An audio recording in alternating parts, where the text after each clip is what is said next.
డబ్బు, అనారోగ్యం, ఉద్యోగం, వ్యాపారం, అప్పులతో బాధపడుతున్నారా? మీకోసమే లాంచ్ యువర్ ఫ్యూచర్ ప్రోగ్రామ్. నమస్కారం. విష్ణు పురాణం 24వ భాగంలోకి వచ్చాం. కృష్ణుడు మధురానగరం చేరాడు. అక్కడ ధనుర్యాగాని కోసం మంత్రపూతంగా చేయబడి ఉన్నటువంటి ఉంచబడిన ధనుస్సుని విరగొట్టి యథాశక్తి దానికి అడ్డం వచ్చిన వాళ్ళందరినీ చావగొట్టాడు. ఈ విషయాన్ని తెలుసుకున్న కంసుడు ఏం చేశాడో చూద్దాం.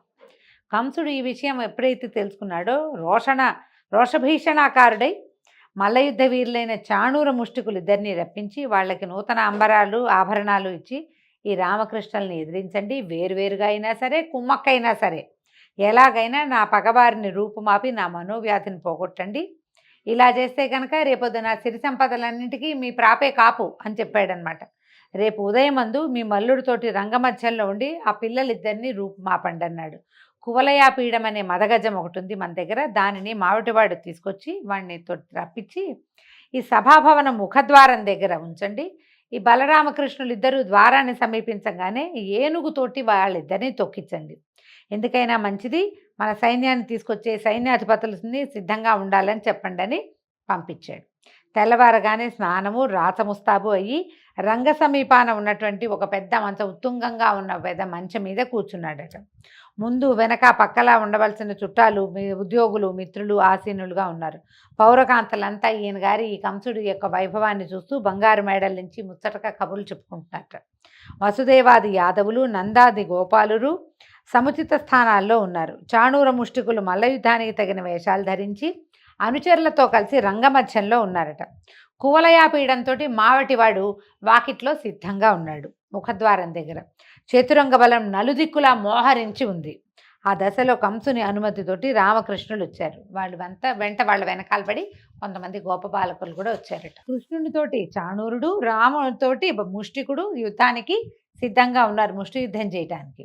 అక్కడున్న పెద్దలు ఇంత చిన్నపిల్లలతోటి బలిష్ఠులు, వయసుకు పెద్దవాళ్ళు అయినటువంటి చాణూరు ముష్టికులు యుద్ధం చేయటువంటి చూస్తే పిల్లలు 12-13 సంవత్సరాల పసిపిల్లల్లాగా ఉన్నారు. అంటే ఒళ్ళు మండిపోయింది. పసిపిల్లలు ఏమిటి, వీడు ఇంతమంది రాక్షసుల్ని చంపాడు, ఎంతమందినో చంపిన వాడిని పసివాడని అనడానికి వీల్లేదు. సరే ఏమైంది, ఈ గుమ్మంలోకి ముఖద్వారంలోంచి రామకృష్ణులు ఇద్దరు లోపలికి ప్రవేశించబోతుంటే మావటి వాటి ఏం చేసేట, కువలయాపీఠం అనే ఆ ఏనుగుని, అది కొంత మదమెక్కి ఉన్నది, దాన్ని ఉత్తేజపరిచాడు, కోపం తెప్పించాడు. దానికి కోపం తెప్పించేసరికల్లా అది ఎదురుగుండా ఉన్న వాళ్ళ మీద పట్టింది. వెనక్కి తిరిగి కోపం తెప్పించిన వాడి జోలికి వెళ్ళదు, అది ముందున్న వాళ్ళ మీదకి వెళ్తుందనమాట. వాళ్ళిద్దరి మీదకి ఒక దూకిందట. దూకేసరికల్లా ఈ పైనున్న మావటి వాడిని లాగేశాడట కిందకి, బలరాముడు పైనుంచి కిందకి ఒక ఎగిరి. కృష్ణుడు ఏం చేశాడు, పిడిగుద్దులతోటి కువలయాపీఠాన్ని వంచేశాడు. సంహరించారు మావటి వాడిని, సంహరించి కువలయాపీఠాన్ని కూడా సంహరించి దాని ఆ ఏనుగు యొక్క 2 దంతాలని చెరో పక్క నుంచి లాగి భుజాల మీద వేసుకొచ్చారట. ఇద్దరు కాలదండధరులుగా వచ్చారు. ఎట్లా ఉందంటే ఈ కాలదండధరులు యముడే ఇలా 2 స్వరూపాల్లో వస్తున్నాడు అనిపించిందట. ఆ దండాలతోటి లోపలికి వస్తుంటే కృష్ణుడు చాణూరుడు బాహుయుద్ధానికి తలపడ్డారు. ఇద్దరికి చాలాసేపు పట్టువిడుపుతోటి భీకరంగా పోరు సాగింది. చివరికి కృష్ణుడు విజృంభించి చాణూరుని పాదాలు పిడికిట బిగించి 100 మార్లు పైనుంచి మహావేగంతో తిప్పగా వాడి నోట్లోంచి, ముక్కులోంచి, చెవుల్లోంచి నెత్తురు కారిపోయిందట. శరీరం చీలి విరిగిన అది ఒక వస్తువులాగా, వస్తువు విరిగితే ఎట్లా పడుతుందో అట్లా పడిపోయిందట, ప్రాణాలు హరించేసింది. అదేవిధంగా బలభద్రుడు ముష్టికునితోటి పట్లు పట్టి అతన్ని శవాన్ని చేసి విసిరేశాడు. ఈ వైపరీత్యం తన కళ్ళ ముందే జరగటం కంసుడికి రోషం పెరిగిపోయింది. ఒళ్ళు మండిపోతాను చూస్తూ ఉంటే. ఎవరో ఒకళ్ళు యుద్ధం చేస్తుంటే మిగిలిన వాళ్ళ బయట నుంచిన వాళ్ళు కూడా ఒక కొట్టు, లాగు, పెట్టు, చెయ్యి, ఇంకోసారి అలాగే అలా అరుస్తూ ఉంటారు. ఎప్పుడు ఇది ఇద్దరి మీద యుద్ధాన్ని ఎంకరేజ్ చేసే ఉద్దేశం ఉంటే, ఇక్కడ యుద్ధం కాదు, ఎట్లాగైనా వీళ్ళని సంహరించాలన్న ఆలోచనే ఉంది అతనికి. సంహారం పోయి వాళ్ళని ఏమీ చేయలేక వాడికి చిన్న దెబ్బలు కూడా తగలటం లేదు, సంహారం ఏమో వీళ్ళ పాలబడింది.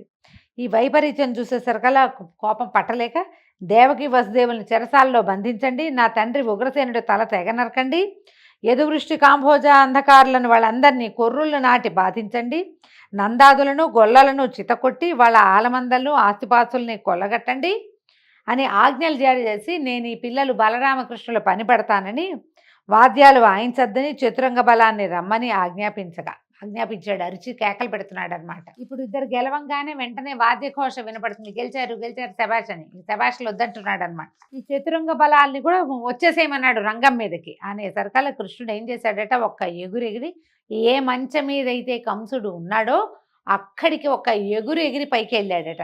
ఎగిరి కిరీటాన్ని పడగొట్టి తలను వక్షానికి అదిమి ఒక్క తాపులో కిందకి దోసి కుప్పిగంతులు వేసి వీపు మీద తన్నాడు. ఇంకా చెప్పేదేముంది, వాడి ప్రాణవాయువు వాయువులో కలిసిపోయింది. కంసవధ ఇట్లా విచిత్రంగా ఏ ఆయుధంతో కాకుండా ఒట్టి తలపోటు పిడికిటి పోట్లతోటే అతని హరించుకుపోయింది. పువ్వుల వాన కురిసిందట ఆకాశం నుంచి, దేవదుందుభులు మోగాయి, గంధర్వులు మనోహరంగా పాటలు పాడారు పైనుంచి. బలరాముడు కంసుడు తమ్ముడిని కూడా అలాగే చాళ్ళు చేతులు కూడగట్టి మీదకెక్కి గిరగిరా తిప్పి కిందకి పడగొట్టాడు. ఆ దెబ్బతో వాడి ప్రాణాలు కూడా అన్న ప్రాణాల్లాగానే అంతరించుకుపోయాయి. ఈ సంఘటన చూస్తున్న యాదవులు నందాదులు పరమానందులయ్యారు. తర్వాత బలరామకృష్ణుడు దేవకీ వసుదేవుల వద్దకు వెళ్ళి పాదాభివందనాలు చేయగా మహానందంతో వాళ్ళ కుమారులని కౌగిలించుకున్నారు. మీరు దేవతలకు కూడా అసాధ్యాలైన పనులు చేస్తున్నారు. మా అదృష్టవశాత్తు కొడుకులుగా పుట్టిన ఆ వాసుదేవుడే మీరు. మీ మాయకు లోబడి మేము గుర్తించలేకుండా ఉన్నాము.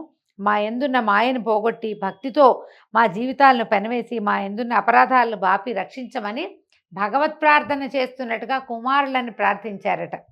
అప్పుడు కృష్ణుడు, అలా అనకండి, మేము మీ పిల్లలం, ఆదరాభిమానాలతో మీరు మమ్మల్ని పెంచుకోవాలి అని చెప్పి తన మాయ చేత వారి వివేకాన్ని తెరగప్పి అక్కడ ఉన్నటువంటి బంధుమిత్రాదులందరినీ చూసి సముచిత రీతితోటి మాట్లాడారు. బాబాయి మామయ్య అందరినీ కుశలం కనుక్కున్నారనమాట. కంసుని అంతఃపుర కాంతలు వచ్చి ఈ భర్త యొక్క కళేబరం మీద పడి తలా వక్షం గుండెలు బాదుకుంటూ ఏడవడం ప్రారంభించగా కృష్ణుడు వాళ్ళ దగ్గరికి వెళ్ళి వాళ్ళ దుఃఖాన్ని పోగొట్టి మాటలతో ఓదార్చి పంపించాడు. ఒకప్పటి యయాతి పలికిన శాపం వల్ల యాదవులకు రాజ్యాధికారం చెల్లదన్నది స్మరించి అలాంటి కాంక్ష లేనివాడై వెళ్ళి చెరసాలలో బద్దుడై ఉన్న ఉగ్రసేనుని విడిపించి తీసుకొచ్చి కంసునకు పారలౌకిక క్రియలు వారి చేత చేయించి రాజుగా పట్టాభిషేకం చేయించి అక్కడికి వచ్చిన రాజులందరినీ పరికించి చూసి ఇట్లా అన్నాడట, ఈ క్షణం నుంచి యాదవులు మిగిలిన వారు నేను మా అన్న నీకు అనుకూలంగా ప్రవర్తిస్తూ ఉంటాం.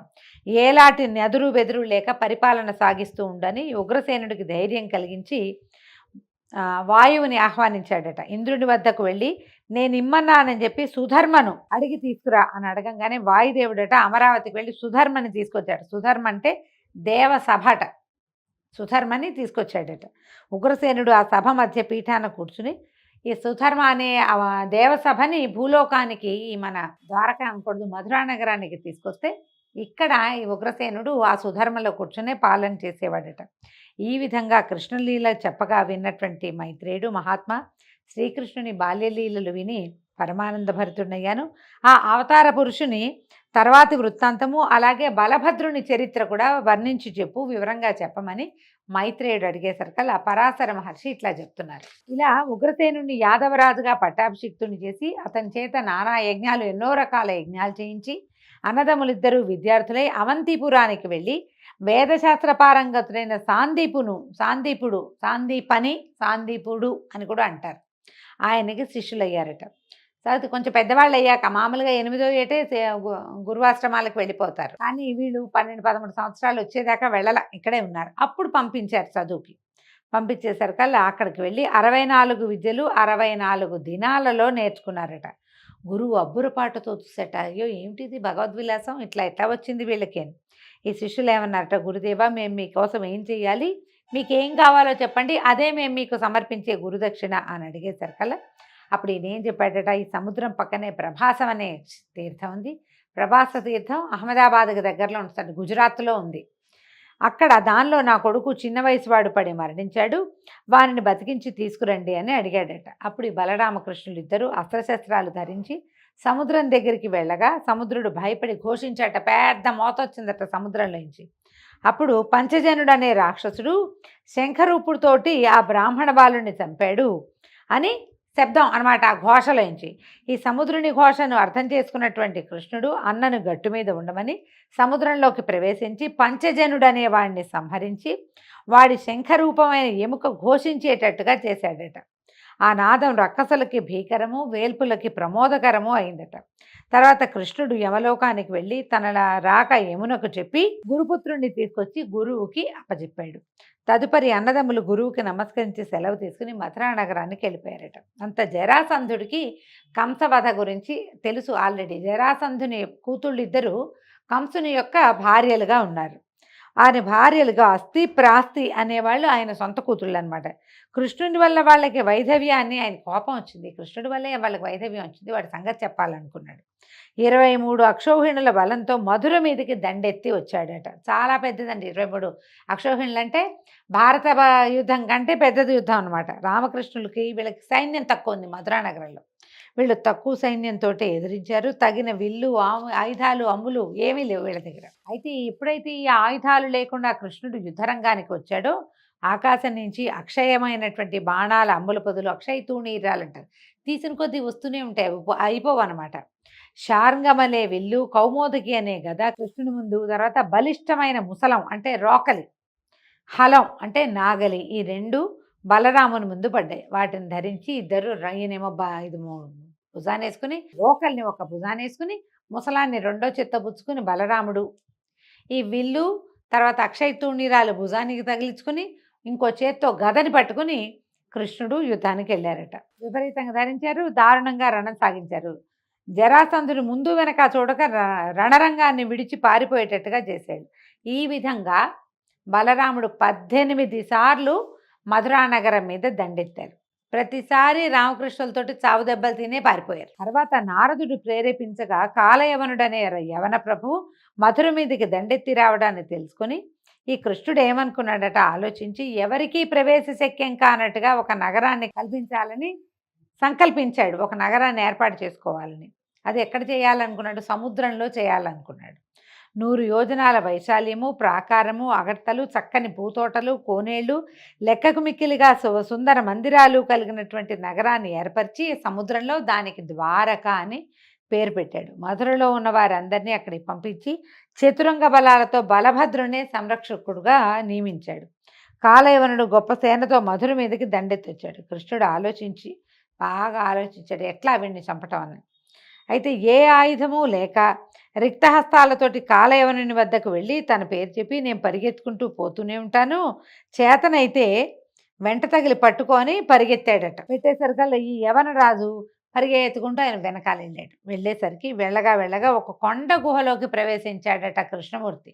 ఈ కాలయవనుడు కూడా అదే గుహలోకి ప్రవేశించాడు. ఆ గుహలో ఒక విశాలమైన వేదిక, దానిపై ముసుగు వేసుకుని పడుకున్నాడు ముచికుందుడనే ఒక రాజుగారు. ఆయన కొంతకాలం క్రితం దేవదానవులకి మధ్యలో జరిగిన యుద్ధంలో దేవతల పక్షాన ఉండి రాక్షసుల్ని చంపి దేవతల వల్ల 2 వరాలు పొందాడట. ఏమిటి?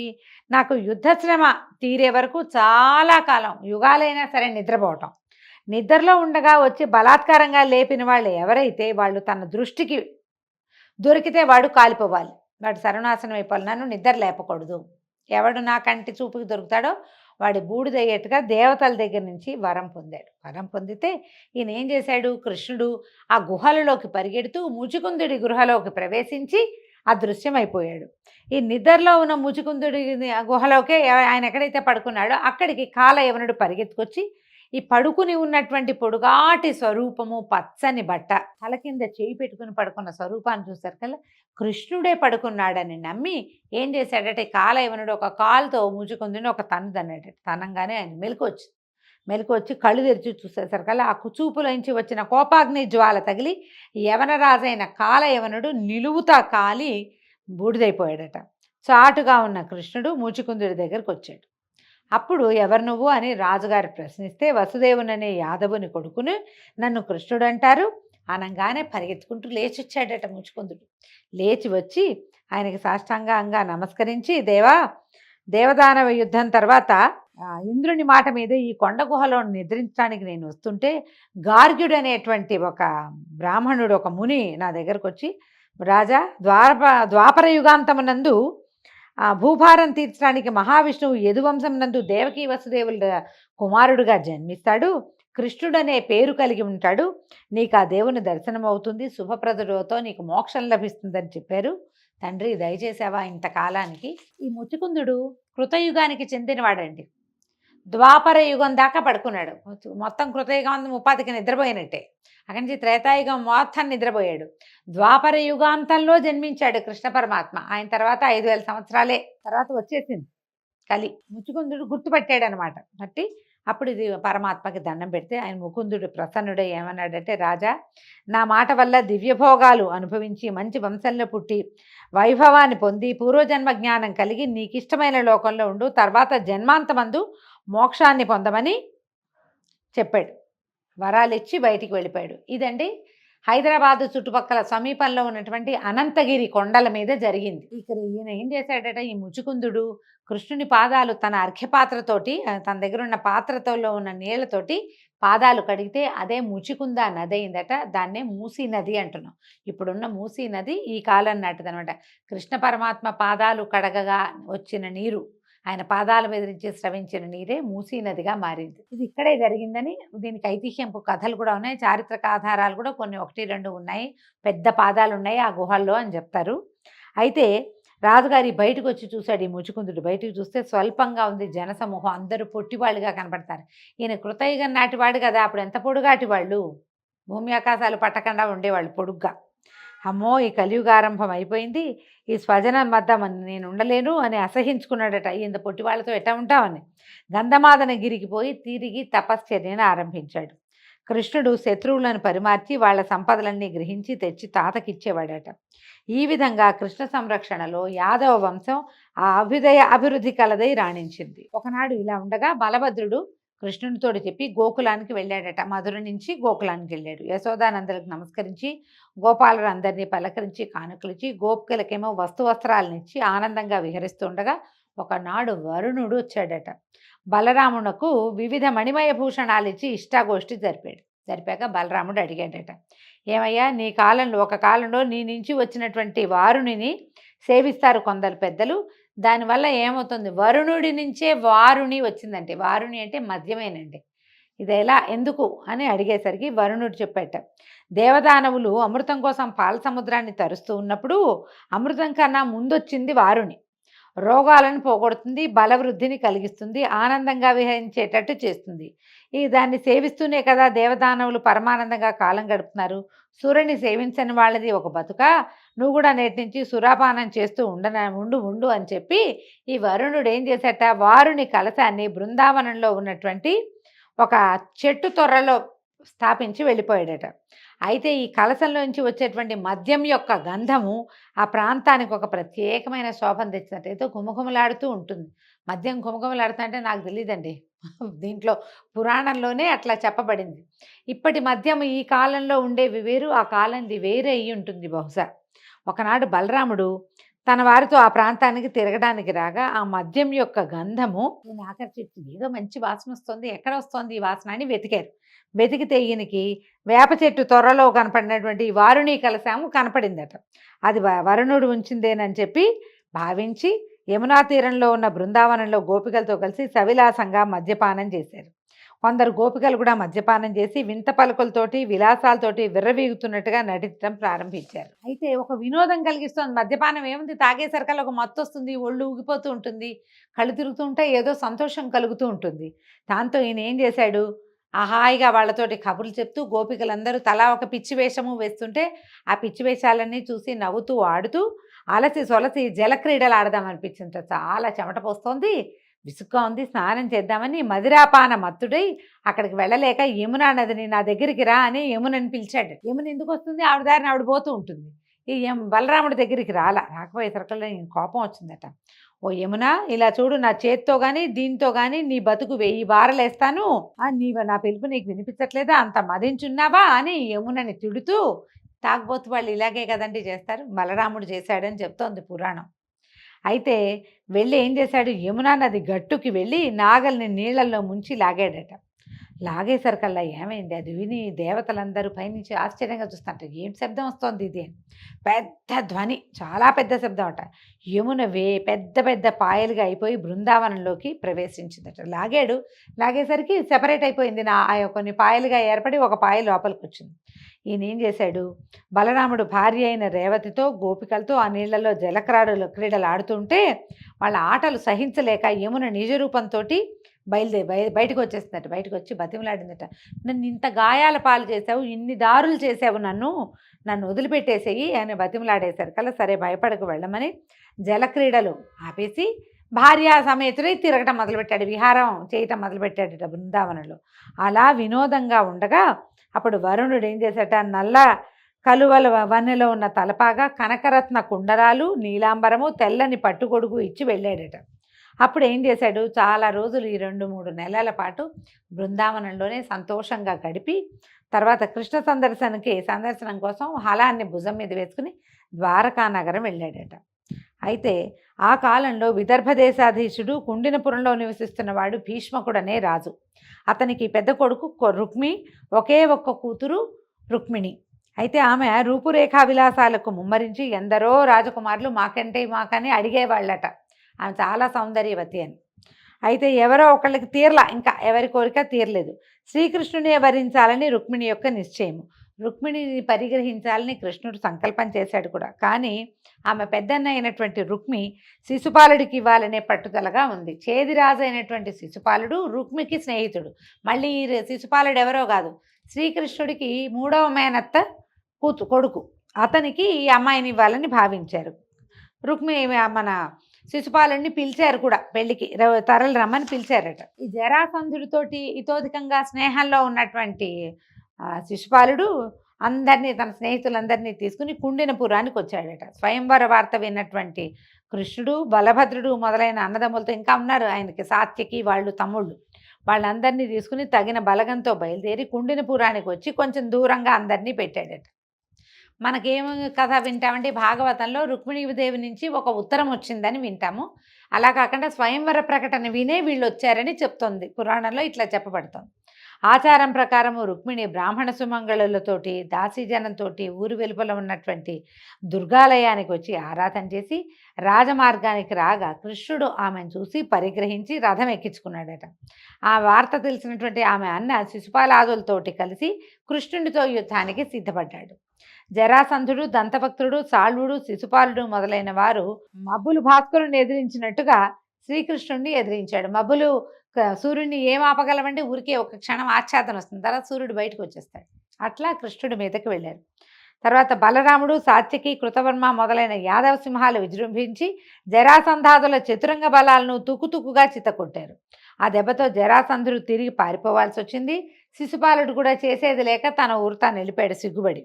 కానీ రుక్మి వదిలిపెట్టలేదట. కృష్ణుడి సంహరిస్తే గాని నగరంలోకి వెళ్ళనని ప్రతిజ్ఞ పలికి ఎదిరించాడట. అప్పుడు కృష్ణుడే తలపడి వాని సైన్యానికి ధైర్యం కలిగించి రుక్మిని గట్టిగా పట్టుకుని, బావా ఊరికే హాస్యం సుమాని తల అక్కడక్కడ గొరిగి వదిలిపెట్టించాడు. పిడిబాకు లాంటిది, పచ్చల పిడిబాకు ఉంది ఆయనకి. ఆ బాకుని తీసి దాంతో తల అక్కడక్కడ బొరియలుగా కట్ చేసి వదిలిపెట్టాడు.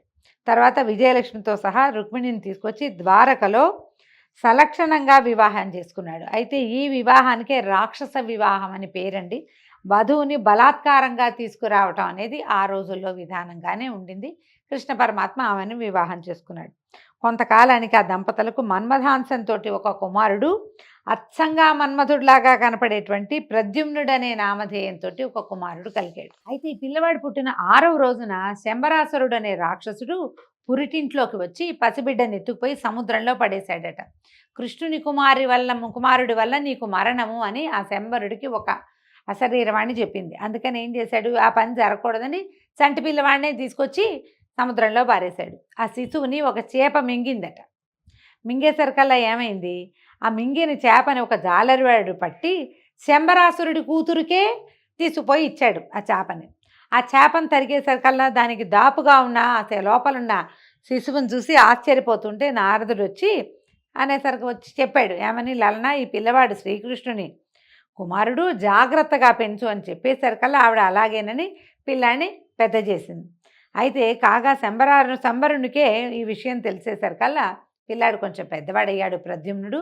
అప్పుడు యుద్ధానికి వచ్చాడట. శంబరాసురుడు తెలుసుకున్నాడు కృష్ణుడి కుమారుడు తమ నగరంలోనే పెరుగుతున్నాడని తెలుసుకుని లక్షితుడుగా ఉంటాడు అబ్బాయి. అతనితో యుద్ధం చేసేసరికల్లా శంబరాసురుని చీల్చి చెండాడేశాడట ప్రద్యుమ్నుడు. అప్పటి వరకు సంరక్షణ చేస్తున్నటువంటి మహిళ మాయావతి ఈ ప్రద్యుమ్నుడిని తీసుకొచ్చి ఇక్కడికి వదిలిపెట్టాడు. ప్రద్యుమ్న తీసుకొచ్చి ఇక్కడ వదిలిపెట్టింది. ద్వారకా నగరంలో తీసుకొచ్చి అంతఃపురంలోకి తీసుకొచ్చిందట. తీసుకొస్తే అక్కడ వచ్చిన వాళ్ళంతా ఆశ్చర్యపోయారట. అంతఃపురంలో ఉన్న ఆడవాళ్ళంతా అంత అందమైన ఆ కుర్రవాడిని చూసి, మాయావతిని చూస్తూ ఎవరు వీళ్ళని ఆశ్చర్యపోతుంటే రుక్మిణి వచ్చి ఆవిడ చూసిందట. అయ్యో ఎవరి కుర్రవాడు ఆనాడు శివుడి కంటిమంటకి మరణించిన మన్మథుడిలాగా పుట్టాడా? ఏ తల్లికి అన్నది ఇంత నవమన్మధుడైన కొడుకుని, నా కొడుకు బతుకుంటే ఈ వయసులోనే ఉంటాడు కదా అని ఆవిడ కుమారుడిని చూస్తూ కళ్ళనీళ్ళు పెట్టుకుంటుంది. పిల్లాడు ముద్దుగా ఉన్నాడు, నా కుమారుడు కూడా ఇటగే ఉండేవాడు అనుకుంది. కొడుకుని గుర్తుపట్టలే ఆవిడ. అంతలో నారదుడు లోపలికి వచ్చి, అమ్మ పుట్టిన 6వ నాటి రాత్రి శంబరుడనే రాక్షసుడు ఎత్తుకుపోయిన నీ కొడుకే ఈ యువకుడు అని ప్రద్యుమ్నుని యొక్క వృత్తాంతాన్ని చెప్పాడు. శ్రీకృష్ణుడు దేవుడు, ఆయనేమో ఆదిదేవుడు విష్ణువు, నీవేమో లక్ష్మీదేవి, ఈ యువకుడు సాక్షాత్తు మన్మథుడు, ఈ యువతి రతి, ఈవిడే రతీదేవి, ఇది మీ చరిత్ర, మీ మహిమను ఎవరూ తెలుసుకోలేరని చెప్పి వెళ్ళిపోయాడు. తర్వాత ఎవరి వల్ల అయితే పెంచబడ్డాడో ప్రద్యుమ్నుడు, ఆమె మాయావతినే వివాహం చేసుకున్నాడు. దీంతో ఈరోజు విష్ణు పురాణపు గాథలు పరిసమాప్తం అండి. రేపు ఉదయం మళ్ళీ తర్వాత గాథలో కలుసుకుందాము. నమస్కారం.